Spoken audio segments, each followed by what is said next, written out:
was really disturbed yesterday to see someone I've followed and respected for a long time essentially blaming all of Latine Americans for Trump's ICE raids, saying, well, you voted him in. And I think it's highly related to another really disturbing thing we've seen people say in recent days. Why aren't all the Jews furious about Elon Musk? This comes from the same place and is evidence of the fascists getting into our heads and using us to win.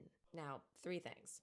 The first one should be obvious. All people inside one ethnicity, religion, identity group, race, etc., do not all think the same, act the same, or vote the same. Point blank, we are human beings with individual brains and individual thoughts, not a hive mind. None of us have ever been in a hive mind. And we all know this when we think about groups that we are a part of. But when thinking about groups that we're not a part of, it is very, very, very easy to fall into that trap. And not only is it easy, but every single person is capable of it. We must be vigilant that we don't because of point number two, which is less obvious. When we blame all of the blacks, the Jews, the hillbillies, the Latinos, etc., etc., etc., for something that's bad that's happening, this is how fascists pit regular working people against each other so that they can maintain control. Why? Because of point number three. It's not just that it's hurtful. It diverts our attention away from the one group who is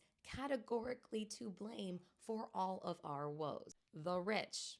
Always, always, always, always. Now, we can get into the nitty gritty, dirty dynamics inside the worlds of various oppressed groups, how the petty bourgeoisie sell out their own people in order to support fascism, and we should.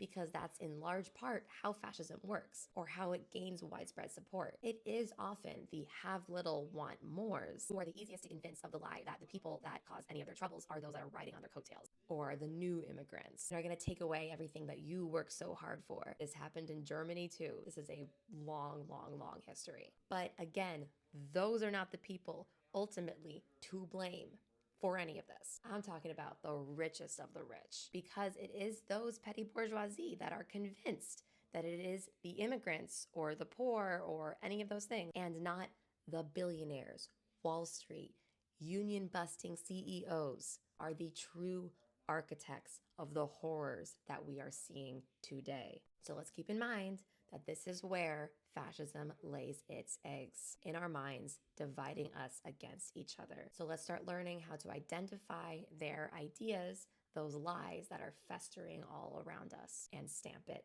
out.